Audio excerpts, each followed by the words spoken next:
Là maintenant, on attaque la dernière partie de l'échauffement qui est une partie plutôt spécifique puisqu'il s'agit des gammes athlétiques. Les gammes athlétiques vont préparer à la fois l'aspect musculaire et articulaire à la pratique de la course et particulièrement en ce qui nous intéresse, du sprint. En sprint, ce qui est très important, c'est l'action des bras. Donc il va falloir aussi les échauffer. Donc les premières gammes vont concerner des mouvements de bras, avec un mouvement balancier rapide, des grandes rotations pour préparer les épaules. Je vous rappelle que l'action des bras en sprint, les coudes sont figés, il n'y a que l'épaule qui est mobile et qui est très mobile. Voilà, avec des mouvements croisés au niveau de la poitrine. Donc d'abord avec un exercice de déroulé de pied où je vais veiller à garder les jambes tendues et dérouler la totalité du pied. J'attaque avec le talon, je passe sur l'avant du pied, je me grandis, je dois sentir l'élévation de mon bassin. Je verrouille bien les jambes. Le deuxième exercice, on garde la même consigne, mais cette fois on va fixer la jambe libre avec un genou à hauteur de hanche, une cheville qui est juste sous le genou, pied armé.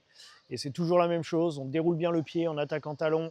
Évolution, encore une fois, à partir de la même base d'exercice, mais cette fois j'accélère le déroulé de pied. Le passage du talon à la plante de pied est plus rapide, ce qui fait que je crée une petite impulsion, toujours en fixant ma jambe libre. Exercice suivant, déroulé de cheville, on rend la cheville très mobile. On passe sur l'avant du pied, le talon monte et quand le talon effleure le sol, c'est l'autre pied qui remonte. Donc là, on a le droit à la flexion genou. Ce qui est important, c'est vraiment la mobilité complète de la cheville. Une cheville très très souple, très mobile. Là, c'est le même exercice, mais on va mettre un petit peu plus de hauteur parce qu'on prolonge l'action du pied avec ce fameux renvoi, tout en libérant la cheville. Exercice suivant, pour travailler l'action du pied au sol, cette fois, on va verrouiller les jambes tendues et on va travailler en rebond juste sous le bassin. Les petites jambes tendues. Regardez bien l'action du pied, la pointe de pied remonte. Le pied est bien en flexion. Et on vient chercher le sol pour créer l'impulsion. Exercice suivant, c'est exactement la même action au niveau du pied, mais on déverrouille le genou. C'est uniquement de la verticalité, le talon ne fait pas de trajet vers l'arrière. Exercice suivant, un classique, le talon-fesse. On va travailler sur la vitesse de fermeture. Voilà, il vient fermer très très vite, le talon contre la fesse. Le genou est orienté vers le bas, ce qui ne correspond absolument pas à ce que nous devons reproduire pendant la course en sprint. Donc sur l'exercice suivant, là on va se rapprocher de ce qu'on doit faire en sprint. Là, le talon va venir sous la fesse. Ce qui fait que naturellement, le genou est à hauteur de hanche. Exercice suivant, la fameuse montée de genou. La montée de genou, une consigne particulière, on ne tire pas le genou vers le haut, bien au contraire, c'est la rapidité de hanche, la volonté de revenir très vite au sol et de repousser le sol.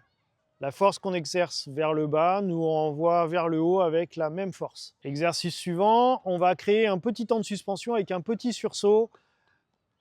Voilà, c'est ce qu'on appelle le ace skip en anglais. Sur l'exercice suivant, c'est le même exercice, mais cette fois, pendant la phase de fixation du genou, il va venir tendre la jambe. Je monte, je tends, je pousse avec le talon et je reviens vite au sol. Et c'est l'accélération de la hanche qui me fait revenir au sol.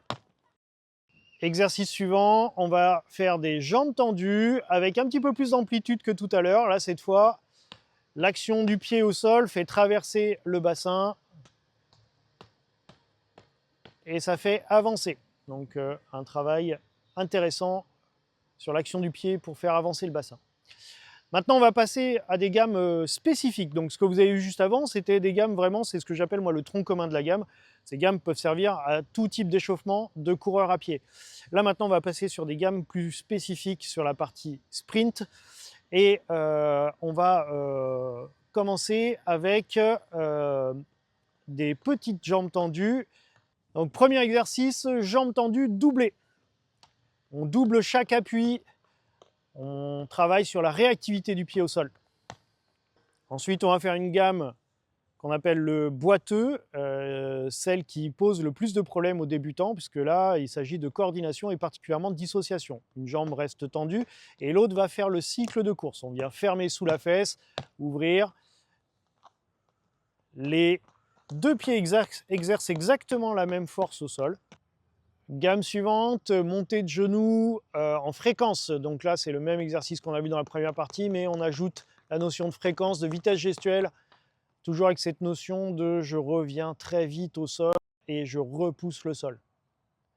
Gamme suivante, on va mêler à la fois les jambes tendues et à la fois la partie boiteux, donc c'est ce fameux cycle, il va faire 3 jambes tendues et 2 cycles, 3 jambes tendues, 2 cycles de l'autre jambe.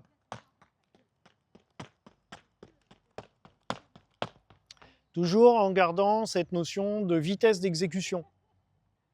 Là, il va faire 4 petites jambes tendues sous le bassin et 4 montées de genoux, du même genou, toujours très très rapide, ça touche, ça monte, ça touche le sol, ça monte. C'est très tonique, très dynamique.